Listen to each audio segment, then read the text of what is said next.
তুমি এমন ভাবে আল্লাহর ইবাদত করবে যেন তুমি আল্লাহকে দেখতে পারছো, মানে আল্লাহ কনসিয়াসনেস।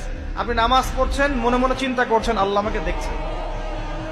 আপনি ব্যবসা করতে বসেছেন, মাপছেন, ওজন দিচ্ছেন, একটু কম বেশি দেওয়ার সুযোগ আছে, কাস্টমার দেখছেন আপনাকে, কিন্তু আপনি চিন্তা করছেন আল্লাহ আমাকে দেখছেন। আপনি কি বুঝতে পারছেন কি বুঝতে পারছি? আপনাকে একটা বিল পাস করতে দেওয়া হয়েছে, আপনার সুযোগ আছে এখানে দুর্নীতি করার, আপনাকে টেবিলের তল দিয়ে টাকাও দেওয়া হয়েছে, আপনি নেওয়ার আগে চিন্তা করছেন যে আল্লাহ আমাকে দেখছেন।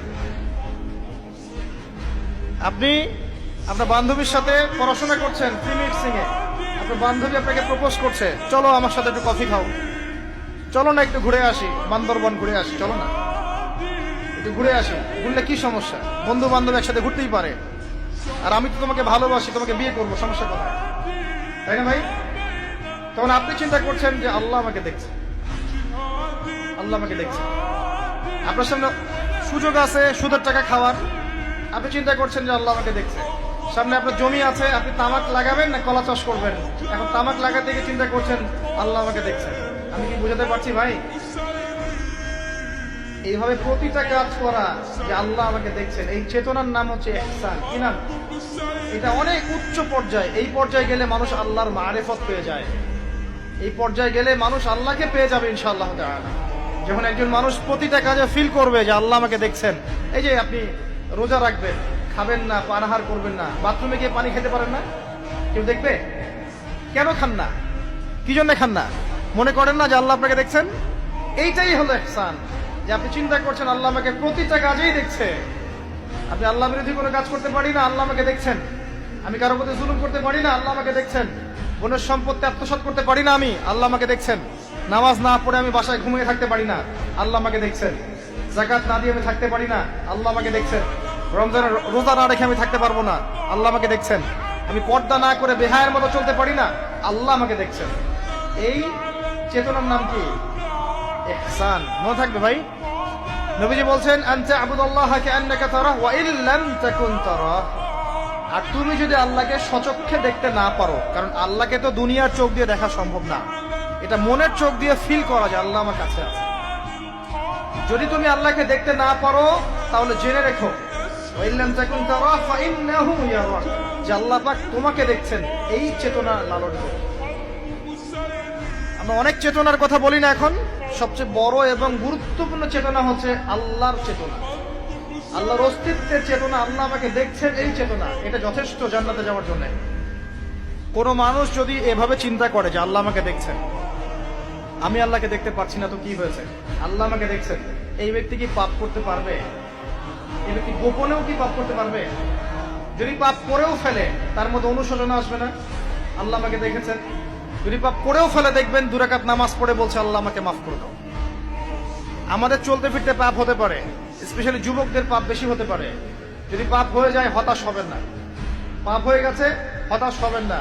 ওযু করবেন, জায়নামাজে দাঁড়াবেন, 2 রাকাত নামাজ পড়বেন, ওই পাপের কথা আল্লাহকে বলে ক্ষমা চাইবেন। ইনশাআল্লাহ আল্লাহ পাক আপনার গুনাহকে নেকি দিয়ে পরিবর্তন করে দিবেন ইনশাআল্লাহ।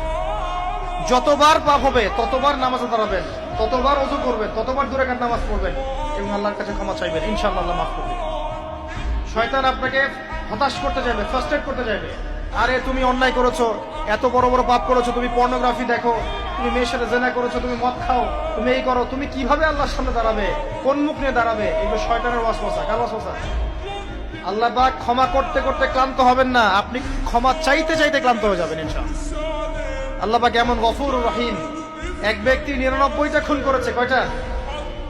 99টা খুন করে এক আলেমের কাছে গিয়ে বলেছে যে আমার কি তওবা হবে? সে বলেছে না, তওবা হবে না।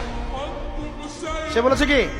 তওবা হবে না। সে আলেম ছিল না, সে আবেদ ছিল। আবেদ মানে ইবাদত করতে বেশি বেশি, খুব বেশি জ্ঞান ছিল না। আমাদের মতো আমরা কিন্তু ইবাদত বেশি করি, জ্ঞান খুব কম। তো সে ছিল আবেদ, সে বলেছে না তওবা হবে না। তো ও বেটারেও কোপ দিয়ে 100টা খুন করে ফেলেছে, 100 ফিলাম। এবার সে চিন্তা করছে যে আমি কি করব। আরেকজন আলেমের কাছে গিয়ে বলছে আমি 100টা খুন করেছি, তওবা হবে? এই আলেম সত্যিকারের আলেম ছিলেন, তিনি বলেন হ্যাঁ তওবা হবে, তুমি ইস্তেগফার করো এবং এই এলাকা থেকে চলে যাও, অন্য এলাকায় গিয়ে থাকো, অন্য একটা এলাকায় গিয়ে থাকো, এখানে তোমার স্মৃতি জড়িত আছে, অন্য জায়গায় হিজরত করে গিয়ে থাকো। সে ব্যক্তি চলে গেল, যাওয়ার পথে তার মৃত্যু হয়ে গেছে। আল্লাহ পাকের ফেরেশতা চলে এসেছে, আযাবের ফেরেশতা এবং জান্নাতের ফেরেশতা তারা নিজেদের মধ্যে এখন তর্ক করছে কে রূহটা নেবে, আত্মাটা কে নেবে।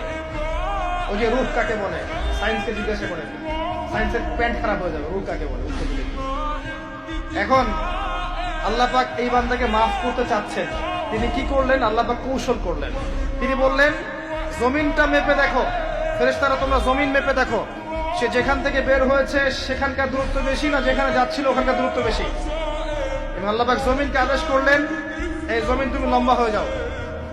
জমিন আল্লাহর আদেশ শোনে না? এই পাহাড় আল্লাহর আদেশ শোনে না? শোনে।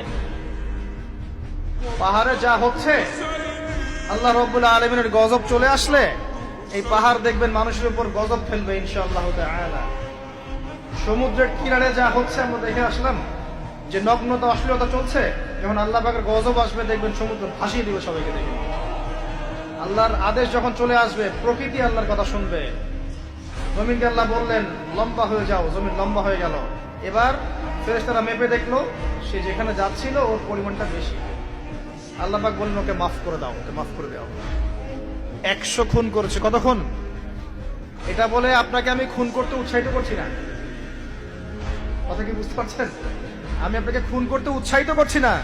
আমি বলছি আল্লাহ পাকের দয়া এত প্রশস্ত যে আপনি পাপ করলে হতাশ হবেন না, হতাশ হয়ে যাবেন না।